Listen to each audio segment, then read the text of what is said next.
So recently, Hunt Showdown came out with a skin that reasonably stirred up a lot of commotion and concern within the community. A lot of people care, a lot of people don't care. And I think the concern is justified. And I would like to kind of go into that. We're going to go over a article made by the PC Gamer, or written by the PC Gamer author. Wrote it recently. We're going to go over its thoughts. There's a really good comment in the comments here on this article that I would like to read and reiterate because I think it does a really good job of explaining the overall skepticism and concern about introducing skins like this into the game of Hunt Showdown. So we'll just get into the article, we'll go over the comment, and I'll give my final thoughts shortly after that. So you're not going to see Peter Griffin or anime characters coming to Hunt Showdown, says Crytek in response to fears that Scream crossover means that it's going to be Fortnite now. Crytek says its collab will stay true to Hunt Showdown's lore and maintains that Ghostface is the mask at least is a natural fit. Hunt Showdown's first premium crossover cosmetic did not go over well with a lot of players who feel that the mask from Scream doesn't fit into the paranormal extraction shooter set over 100 years in the past. Is the Ghostface Rampage DLC the beginning of the Fortniteification of Hunt? Crytek says no. In an email correspondence with PC Gamer, the developer said that it plans to do more collaborations with IPs and personalities that have ties in the world of Hunt, but you won't see Peter Griffin or anime characters coming to Hunt anytime soon. So we were, some of us were hoping, hey, maybe this is a one-off, but obviously it wasn't going to be a one-off, and time will tell. I don't think we're exactly going to get Peter Griffin, as they mention here. I think we're going to get a bunch of other characters and IPs and personalities and things that still arguably will inevitably clash with the overall theme and identity of Hunt Showdown. I tried making this point in the previous video. Let's continue. We've been looking for a while at working with brands that can blend into the 19th century world of Hunt while staying true to themselves and our lore. These collaborations around new characters allow us to continue to build unique and interesting stories within Hunt mythos while inviting new audiences to explore our world for the first time. Now, I understand that at a certain point, the developers, they're going to want to try and expand, their community as much as they can, try to appeal as a wide audience as possible. On one hand, this is not necessarily a bad thing. We want this game to succeed. It has been doing very well for itself over the years. However, at what cost?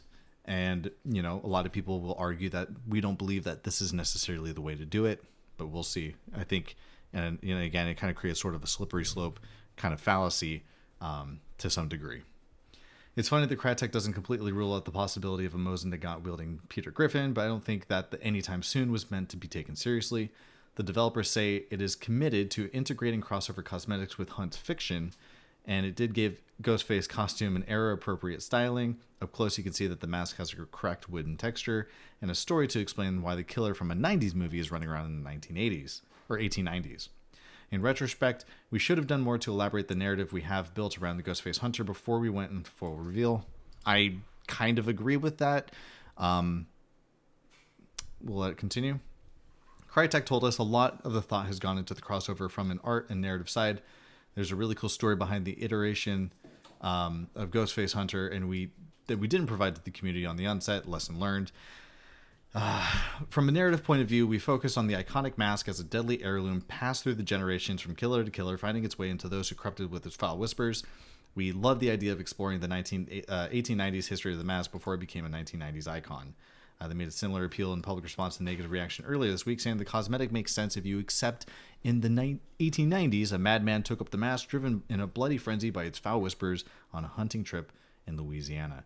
Now, it's like, it does come off as them kind of explaining away everything, and it doesn't really do much to kind of ease the concern for those who don't want to necessarily see things like this. Has Hunt come up with some, arguably unique and interesting sort of concepts or things that we've maybe seen before? Like, for instance, we have like a Red Riding Hood. We have kind of a Santa Claus, things like that.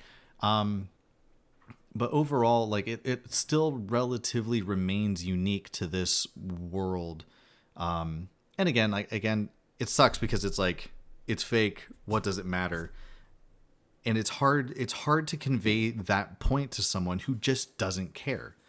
I've sunk a lot of time in this game. I really enjoy the art, the style, the theme, the atmosphere about it. And seeing things like this really takes that intrigue out of the game for me. And it's just disappointing to see in general. I'm not trying to, say that because you don't see it the way that I see it, that you're wrong and that I'm right or anything like that. I'm just expressing my frustration and concern. Because you're taking, by going this route with the cosmetics, you are taking away from what makes Hunt, as in my opinion, as great and wonderful and unique as it is. Some players are happy to not make a big deal out of it, while others remain disappointed because regardless of whatever lore Crytek comes up with to explain the mask's presence, it's still a Halloween mask from a 90s movie. Perhaps even the unconvinced will be sympathetic to Crytek's motivation. It tells us that it hopes the collaboration will capture the attention of horror fans not yet familiar with the franchise, bringing new players to an established game, especially one with Hunt's unique extraction loop and steep learning curve, is no doubt a challenge. We always want to try and get more people playing your game to expand, make more money, keep the game running, keep the servers running. I get it. I understand it from, as much as I dislike it, from a business point of view, because at the end of the day, it is a business. It is a live service model, which requires a lot of new money flowing in. And over its 5+ years, Hunt has so far resisted becoming the carnival of garish crossover cosmetics that shooters so often turn to, like what we see all the time. We have so many examples of this. Whether or not this is the first step towards the fate is to be disclosed, but Crytek says it's not, blah, blah, blah, about the DLC. And the one comment I want to kind of come to, I think it does, and again, I think it does a really good job of explaining the point of view from people who don't like seeing this.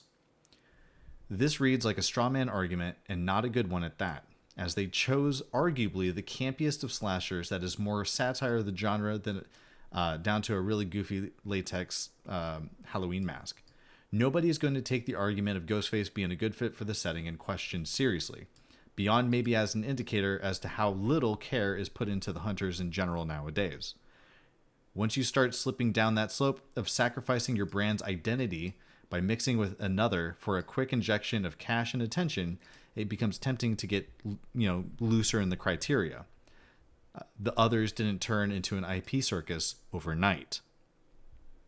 I find this reflection poorly on Crytek. They seemingly haven't learned anything even from way back during Crisis, where they tried to argue its disappointing sales was because of piracy and not the scaremongering about needing a top-tier PC that didn't exist yet.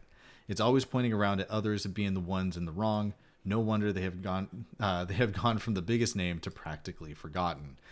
And I think that, for the most part, encapsulates precisely the point that I and so many others are trying to make. Ghostface, in any capacity, does not belong in Hunt Showdown. You can also possibly make the argument there are other characters, other skins, legendary hunters, what have you, in the game that shouldn't necessarily belong. Maybe even weapons, if we're looking at the Mosin Aftermath. But for the most part, at least from my experience playing the game, there was a point where it really felt one of a kind. It was truly unique. It was really special. It was something to behold. And from my point of view, as an example of how great the game is, I use Hunt Showdown's sort of audio mixing and sound quality as a standard, an unfair standard maybe, but like when I play another shooter and the audio is garbage, it's mostly because I'm spoiled by how good the audio is in Hunt Showdown. It's really made me, listen a lot more. Like hearing is such a valuable asset to have in Hunt Showdown. And other shooters, it's not so much. And it's very interesting when you go from playing so much in Hunt Showdown and you go to another game and the audio interaction, the mechanic, and everything like that just doesn't really align that well. But ultimately, again, I'm sticking to my point that, this is not a good sign. It's disappointing.